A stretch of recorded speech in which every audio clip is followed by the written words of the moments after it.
well, we should be recording now. The Carmel Bach Festival has been in operation for over 80 years. It started as a 4-day series of concerts at the Sunset School Auditorium in Carmel by the Sea and the Carmel Mission Basilica. And over the years, that 4 days has grown to a 2-week celebration of concerts, recitals, master classes, lectures, open rehearsals in July. And the festival's mission is to celebrate the works, inspiration, and ongoing influence of Johann Sebastian Bach worldwide, not just here in Carmel, by immersing audiences in a festival experience, integrating music, education, and ideas. And much to the joy of all of our many fans, the Carmel Bach Festival has announced its live and in-person 2021 festival that will run from October 23rd through November 5th this fall. The 2-week festival will feature a wide array of main concerts indoors at Sunset Cultural Center in beautiful Carmel by the Sea and additional events at other venues. Our speaker this afternoon joined the Carmel Bach Festival in 2015 as general manager. He was appointed managing director in September 2016, executive director in 2018. His previous music leadership included serving as managing director of artistic operations of the Grand Teton. My dog was objecting. Artistic operations of the Grand Teton Music Festival, production manager of Mercury Baroque in Houston, executive director of the Bach Society in Houston, and the president of the Houston Boy Choir, Inc. And so with that very brief introduction, I introduce to you this afternoon, Steve Friedlander. Steve? Thank you very much, and thank you all for joining. It's great to see you. And I know I gave Ann a few sleepless nights about, is he going to show up or not show up? But you know, here I am. I never miss a curtain call or a curtain speech. I sort of took the long path around to get into artistic administration. You know, my first career was in banking and structured finance, and I worked for equipment suppliers and public utility companies and private development firms, and music has always been my avocation. You know, that's what I did. You know, I did these deals, I built these tall stacks of paper, but music is the thing that really gave me the goosebumps in life. And when the economy turned against the industry I was in 2008. My nest was empty. My kids were out of college, and I was living in Houston at that time, and I decided, well, I'm gonna see if I can make a career out of this, or a job out of it anyway. And you know, I knew enough people that helped get me started, and one thing led to another, and you know, I never thought I'd leave Houston, and then I've been to Jackson Hole, Wyoming, and Monterey and Carmel, California. So it's great. I don't know sometimes why anybody would want this job, except when you're on that stage or behind that stage. I spent a lot of time behind the scenes, and the musicians are doing. I never worry about anything after the musicians get there. I know everything's going to be okay. And when they're there and doing their thing, and the house is full and the place is full of energy, and you're bursting out in goosebumps, it's extremely satisfying, if it doesn't kill you on the way. How many of you been to the Bach Festival? And so that's great. Thank you for your patronage. And so we're not afraid about talking about Baroque and classical music, or you have a certain comfort level. I always feel that people overthink classical music. I usually say, you don't have to know the vocabulary. You don't have to be an insider. You just have to know what you like and you don't like. Come listen, talk to me afterwards.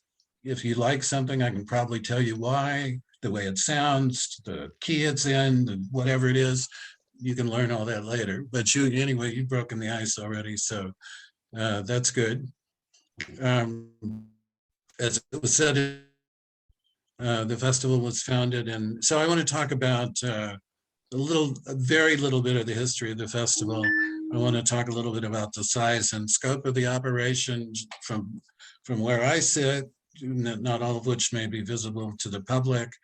I want to talk to you a little bit about what we do as an administrative staff to plan the festival, and how we've navigated our way through the last 15 or 18 months, and then where we're going as far as the 2021 festival, and then maybe close with a few words about our very exciting search for a new artistic director and principal conductor, because our maestro is stepping down after the end of this season.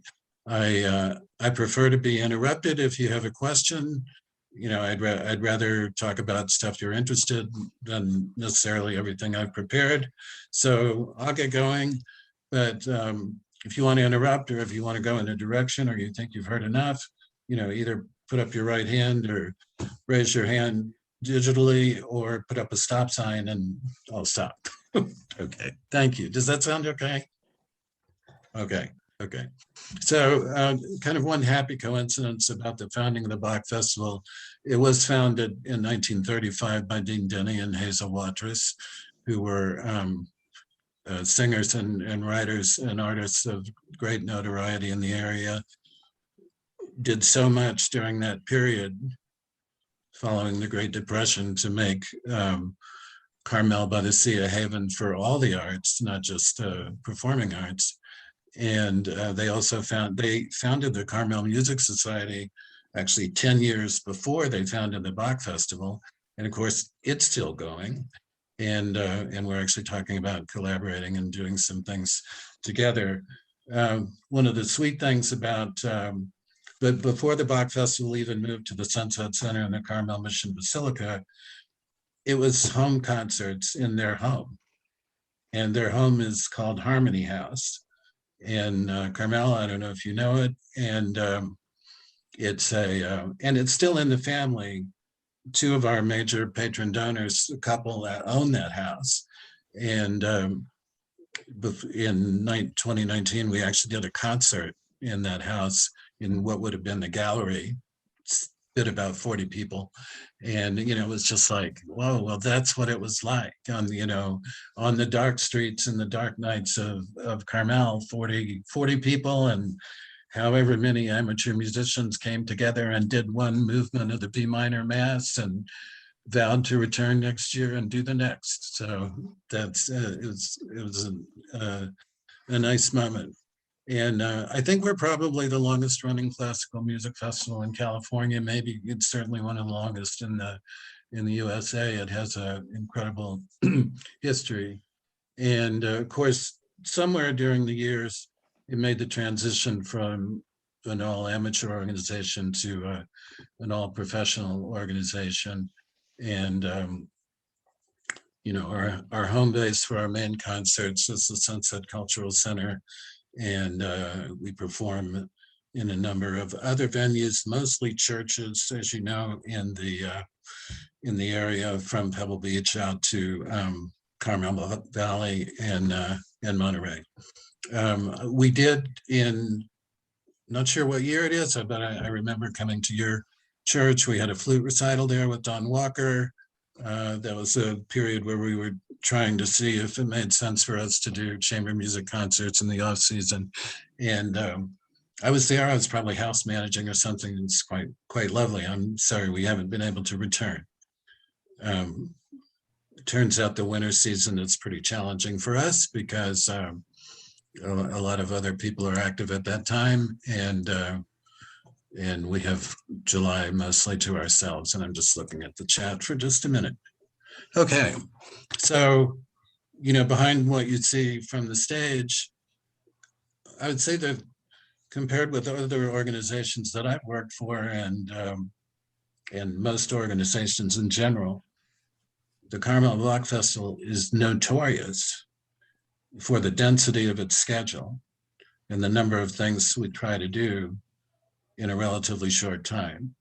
So typically in the month of July, the musicians are here for 2 weeks rehearsing, and then we open, and we're open to the, and in those 2 weeks, we do over 40 events in 15 days. And that includes the main concerts, the recitals, we do some crossover programming, we do some community concerts. We run our Virginia Best Adams Vocal Fellowship training program. We've been trying to start a Baroque and Classical Academy run by Edwin Huizinga that would do the similar kind of training for string players. But, 2020 was supposed to be our first year. And so we missed that. And we're going to miss it again this year, but we'll try for 22. We've been running our Young Artist Showcase for the last couple of years. And we're planning on starting up our youth chorus again in the either in the fall semester or the winter semester of 2021, 22, depending on what conditions permit. So we'll be doing a little bit more activity in the off season. We have 6 full-time staff members, myself, marketing, community engagement, communications director, development manager, an artistic administration manager, and administrative assistant, which is empty right now. And then we have 3 to 5 part-time staff members. I have a staff accountant who you know, Philip Wood, who's a member of your congregation. Hey, Lamond. Hey. Good to see you or hear you. Thank you.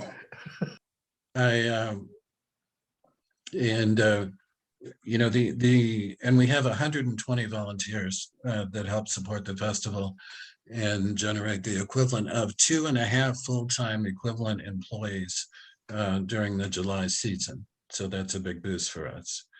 And we have approximately 90 professional musicians, all of whom are employees when they're here. We have about 40 people on the stage crew. And, our annual budget is about $2.2 million.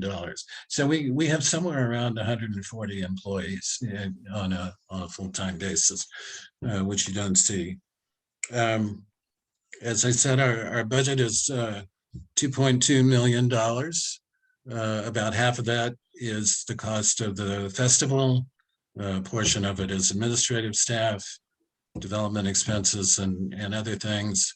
The nice thing about being in the nonprofit world of this nature, like every year is the first year, and we raise $1 million a year. The community generously supports us to the extent of $1 million a year or more to keep this festival going. And even last year, which I'll get to in a moment. So that's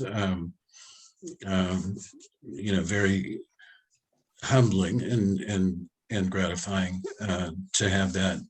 And I would say, if you have an interest in these things, in the during the time frame 2017 until now, kind of behind the scenes, the festival was really losing traction. It was losing money at a rate that was somewhat disturbing. And when Cyril Yansuni took over as board president for his second time, and I moved up, we made a commitment to balance the budget in a year, which we did, and continued to have a positive financial and operating performance. And our endowment has grown significantly, primarily because of a special gift from Bertie Elliott, but also because our operations have supported us and we haven't had to avail ourselves of support from our endowment funds for the last few years. That just gives us sustainability, so that money and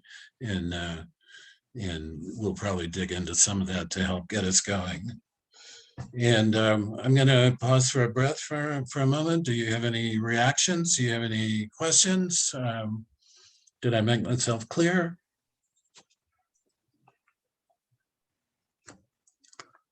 Hearing nothing, I guess I'll plow ahead. Steve, tell us where the patrons are from, because I know we've met people from far away who attend. Good question, Ann. Thanks for, she's a good plant, isn't she? Good prompter. Actually, you know, we have a local, national, and some international following. Approximately 2/3 of our audience, however, comes from within a couple of hours of the festival's location, and then we have a good number of people who come from other parts of the United States, particularly Texas, for other reasons that may have to do with the weather, but the Midwest, the East, and other areas too. And we always have a few people that drop in from overseas, primarily Europe, sometimes Japan. And so it really is a diverse and very loyal group. And we have about 12,000 unique patrons, which is a good number. And that's the equivalent of about 3,500 to 4,000 households, there being more than one person in a household. And I do think there's an opportunity in connection with our conductor search and other things to even expand our audience base further. Did that cover it satisfactorily, Ann? Yep. Yeah. Lamont, do you have anything to add to that? Regarding the search for the new conductor. That's the last item. Can I hold on? Okay, that for a bit? absolutely. Go on. Thank you. I speak to, I don't mean to pick on Lamont, but I haven't seen him for a long time, and he's a very loyal, I guess he's the former president of the Carmel Bach Festival and a very loyal patron and generous. So let's see how this transition. I want to talk for a minute about so what do we do all year? People always ask me, like, you know, you're only there in July. What do you mean? You know, what do you need to be there for? What do you guys do? And after COVID hit, I still had some of my seasonal staff, like librarians and personnel managers and so on and so on. And we put together this multi-page PDF study of artistic planning under COVID conditions, looking at a number of different scenarios of what the festival might look like, you know, which has been sort of our guide. I'm probably not going to bore you with the whole thing. I personally, just a pat on my own back, I think it's one of the best things I've done in my professional life. I had a great team to do it. So, but our planning cycle begins the day the festival closes. We start on the next year, and the objective being that the repertoire for next year and the instrumentation is set by the artistic leadership team before they leave here at the end of July. I'm pleased to say that during my tenure here, we've never actually made that, but we get close, and that propels us forward. So, you know, right away, then we start our library work. You know, do we have the works? Do we have to rent them, et cetera, et cetera? According to our contract with our musicians, who are all members, our instrumental musicians are all members of the American Federation of Musicians, Local 6 out of San Francisco. So we have to get their contracts out to them for the next season by the end of October. We have to get their confirmations back by the end of November. As you know, we run a cottage industry, literally finding housing for, 100 people in relatively close proximity to our hub is a huge job. And, you know, I think our housing budget is somewhere around $250,000 or more, which is, you know, spent locally. And then once the orchestra programs are made and we know who's coming, then the recital director starts planning the chamber music series. So that's kind of going on in this October to December period, because in January, one of the things that has transformed our operation is that the commitment and ability to publish a complete ticket brochure in January with repertoire, with instrumentation, with the names of the players that are going to be involved. People come to see their favorite musicians. There's a tremendous connection, warmth, family feeling in between our musicians and our patrons. So, I mean, one of the big changes we made in 2017 when we started to pull out is have that ready, and it really engaged people. And then we opened the box office to the VIPs in February, and the public in March. We have to have everything done by the end of May, finalized, and in order to comply with our contracts and send schedule musicians. We have a musician sponsorship appeal that helps support our budget. And, you know, on July 1st, roughly everybody gets to town, and they all have to have a brochure, a budget, a paycheck, a schedule, and off and running. And then as I say, at that point, I feel like we're probably going to be okay. But that's what we do there all year. I have to ask, did you find that informative? That was really interesting for me.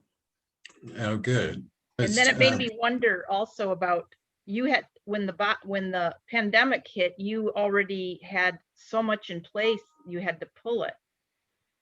God, you are amazing. You know what my next transition is? I'll get my check later. Okay.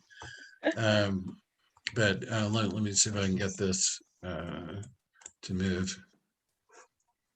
Okay. So we can come back. Yes, sir. Basically, it looks like things end on August 1st and start on September 1st, right?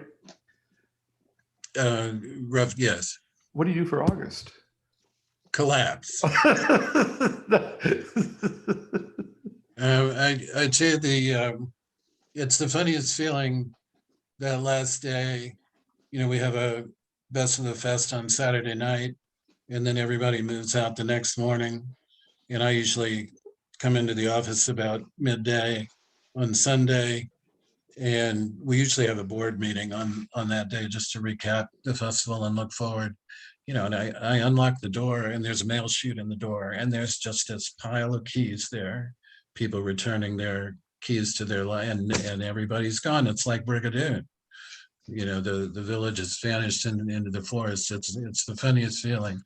And it takes us about, you know, we take about a week to clean up, store everything. I mean, you know, you're in the festival business, you're in the catering business. We've got all kinds of banquet supplies and music folders and all that stuff to get put away. And then we actually close the office for an entire week, and everybody takes off. And then we sort of drift back, you know, toward the second half of August, hopefully refreshed, and start all over again.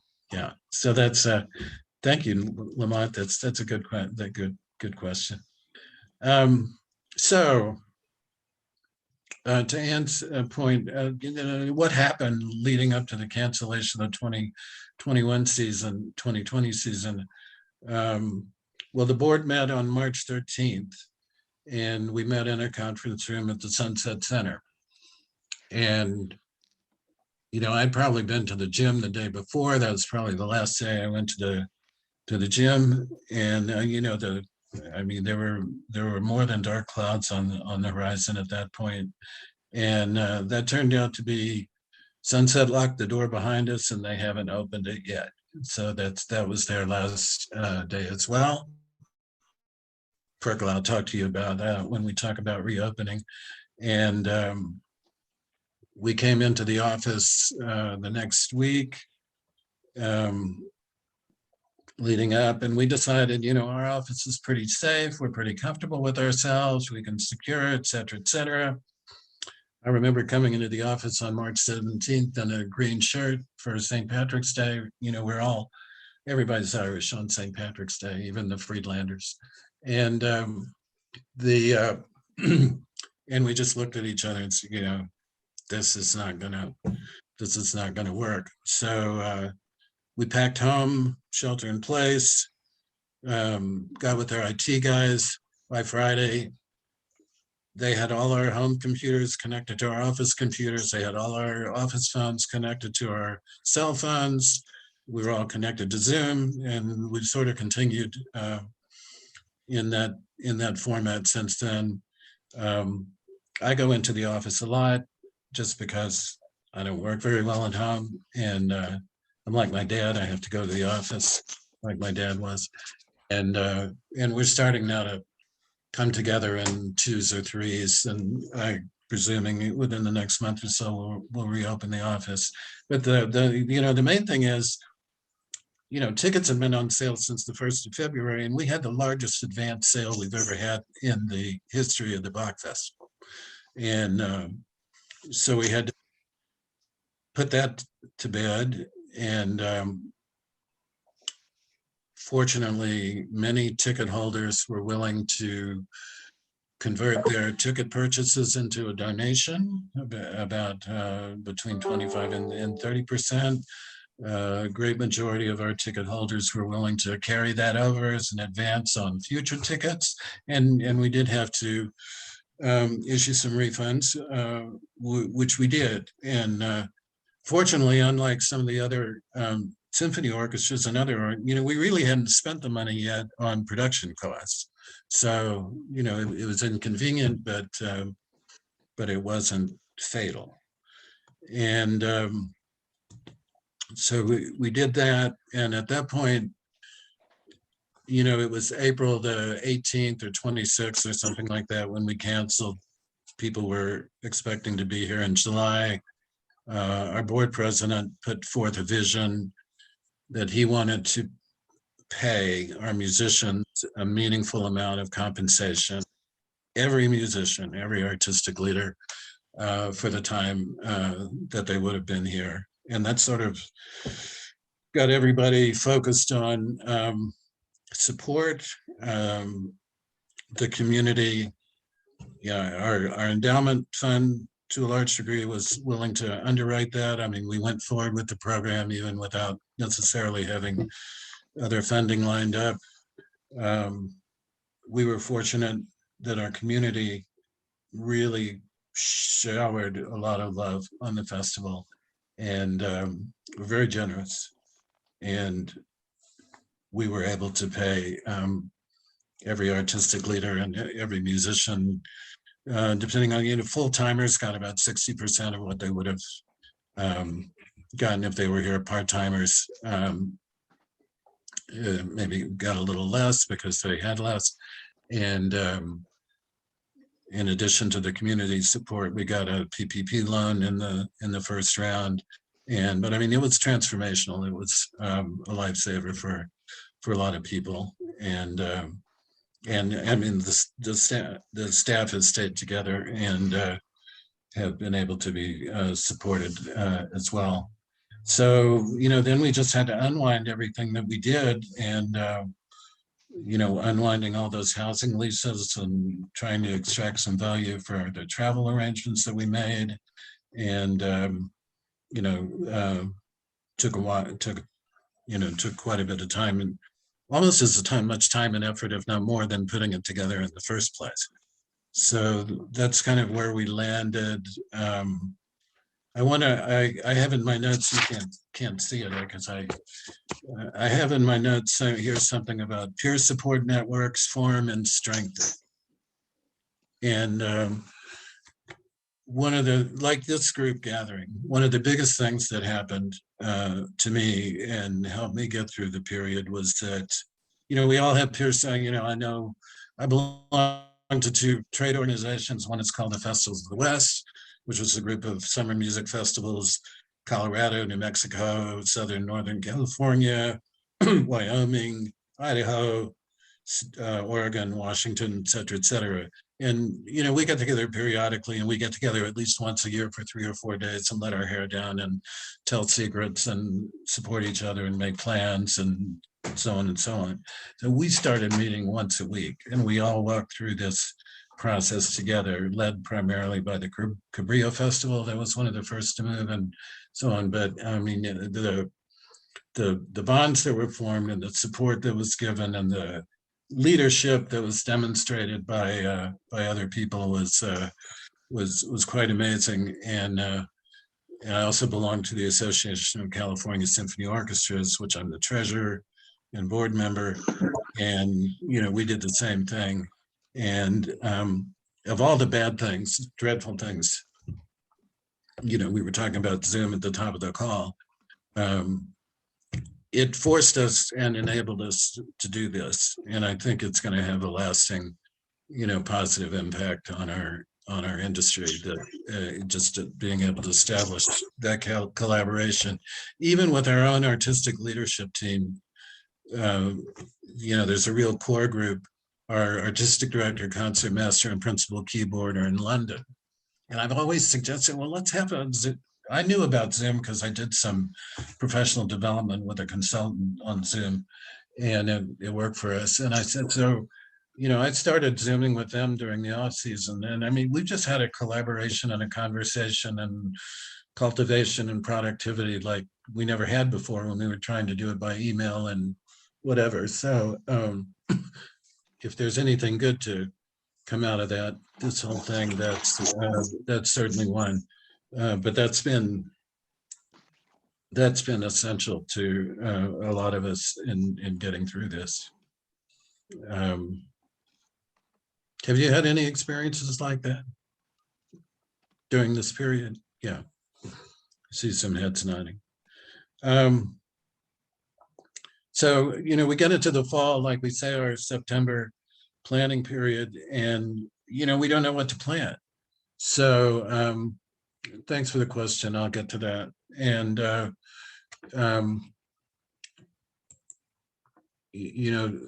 let me answer this question about profiling musicians, age, music, proficiency, et cetera, the profile of our musicians is very interesting. Our musicians are in their mid to late 20s and up to 60s. Their profile is unusual in that they're particularly proficient in the Baroque period performance practices and the use of historical instruments, but they can also, particularly in the string section, pivot to modern instruments and later repertoire as well. I don't know too much. They're all generally speaking members of very fine ensembles in other parts of the world. Not all of our musicians have a standing position in a symphony orchestra like they did here at the Teton Festival when I was here, but they freelance. They're with they're leaders in things like Apollo's Fire, the Cleveland Baroque Orchestra, Toffel Music, the Toronto Baroque Orchestra, Boston Baroque. We have some with symphony jobs like Seattle Symphony and so on and so on. But they're a very well-trained and highly skilled and collaborative group, and unusual in that sense. We're also fortunate for Summer Festival. We have a 24-voice professional chorale directed by Andrew McGill, who's head of the choral department at the University of Illinois at Champaign-Urbana. And that is, I don't want to, oh, this is being recorded. The, so that's a crown, that's a jewel in the crown of the festival that we're able to have vocal performances alone and vocal together at that level. And I would say even the young, there's a tremendous tenure here. People don't leave, once they're in. Even the young ones, the people that are in their 30s, they've already been here for 10 years, and then they'll be here for 10 more. And the ones that are older have been here a long time. We have very little turnover, and when we do have turnover, it's we're able to fill the open positions mostly by word of mouth and referral. Did that answer your question satisfactorily? Yes, Steve, thank you. Yeah, that's great. I should have thought of that. I should have thought of that myself. So I'm running along here. So let me shortcut a little bit. I would say most of the year up until recently was consumed by finding various frameworks, formats for which a festival could go forward. No festival with 5 musicians, a festival with 30 socially distanced musicians, socially distanced audience, this, that, and the other thing, over and over and over again.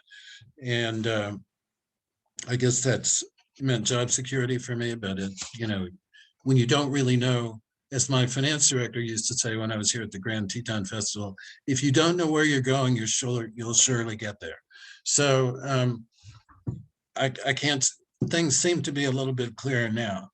So the present format for the festival involves one thing I did, and as I said in my interview in the Monterey Herald, I don't know if it was foolish or courageous, but I got the feeling around Christmas time that there was nothing wrong with our situation that a little more time couldn't cure. So I put a hold on some fall dates at the Sunset Center. So I had a hold on these dates in October. And with the lead times we have, it became clear, whatever, February, March, we weren't going to be able to open a ticket office. We couldn't yet commit to full orchestra and chorale, et cetera, et cetera. So we set our sights on the October-November schedule. It'll be a 2-week festival with only 1 week of rehearsals instead of the usual. So the programming has been cut down a little bit. We polled all our musicians, we've been able to pull together, I actually have, 50 musicians on the roster. And like 20 voices, 20 of the 24 chorale voices, a good number of orchestra members. I think the repertoire is going to skew a bit to the Baroque because it fits better, but we're going to end with Beethoven, which is later and a little bit larger. And what else was I going to say about it? It may not, so we have 7 main concerts programmed, of which one will be a crossover with Edwin Huizinga and Bill Coulter, with or without a guest, I'm not sure. And it has Handel, it has Bach, it has Beethoven, Purcell opera, and I can give you some other highlights when we're done, if we're done. And then one of the other really exciting things we have going on is our search for artistic director and principal conductor to take the position that Paul is vacating this year. You form a search committee, you do a national search. We got about 40 applicants, many of them quite good. We were able to segment it very quickly into 3 tiers. Then we very quickly got it into 1 tier. So we will have 3 guest conductors I'm not going to call them candidates. They're guest conductors, people that we may want to collaborate in the future. We don't know whether we'll pick one. We don't know whether we might want to have two or do something entirely different. So if you could work with me on that, I appreciate it. So we're going to have 3 guest conductors in the July 22 season. They'll each conduct 2 programs. They'll have an opportunity to rehearse with the orchestra, engage with patrons and staff. And we have so much bench strength in our artistic leadership team. They'll program the other concerts, Andrew McGill, Peter Hansen, Andy Arthur, whoever else I can throw at it.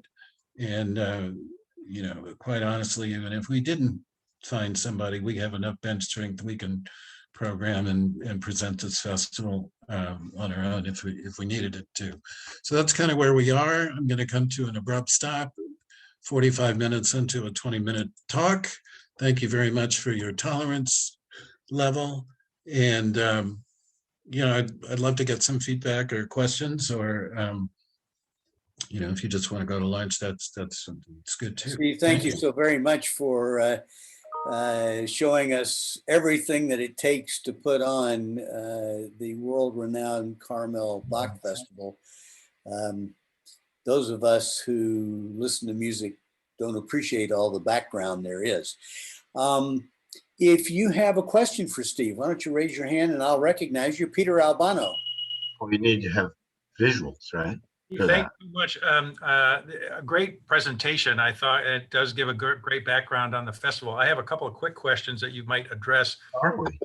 One is the chamber programs. Are you going to still have, you know, smaller group performances throughout the peninsula as you have in the past festivals? That was one. And also, you know, any hope for you know, more year-round programming to keep the visibility of the Bach Festival, you know, going in a year-round fashion? Yeah, thanks, Peter. Spoken like a true ex-insider. Thank you very much. And because of the reduction in the rehearsal period and the fewer musicians being available, I would put it this way: the chamber music and recital programming will fall out if we have room after we schedule all the main concert rehearsals and programs and have an opportunity to do some, we will do it. I don't think, also, you know, we're still concerned about committing to too many venues and, you know, what protocols are going to be, and, you know, being able to manage our way through some potential continued uncertainty or requirements. And so I don't think that the chamber music won't have the footprint that it has in the normal year. And, you know, but it'll come back normal and strong the next year. But if we have anything, we are also going to have, we're going to have Clara Rotzhock and Tom Cooley here, and we may be able to do a few things of special interest with them. And then as far as the year-round programming, there's more conversation about that. There's actually more potential for us to collaborate with some of the fall winter presenters like Carmel Music Society and Chamber Music Monterey Bay to do some stuff. Our priority for next year is going to be to have a gangbusters main season with compelling guest conductors. And so, I mean, a lot of resources are going to have to go into planning that unusual schedule and all. So it's not going to be an explosive sort of situation, but there is continued interest in it. Another question for Steve. Well, I do thank you for inviting me, and I had my hand raised. I just wanted to thank you for the Brigadoon. I think that just said it all. And I just thought that was wonderful. And thank you for your presentation. Yeah, well, thank you for the feedback. I do think some of my cultural references are, sometimes go over the heads of people like my kids, and also, I mean, it's great to see somebody connect with one of those. But I thank you very much for your interest and for taking the trouble to invite me, and also for hanging in there with me, for your attention and your support.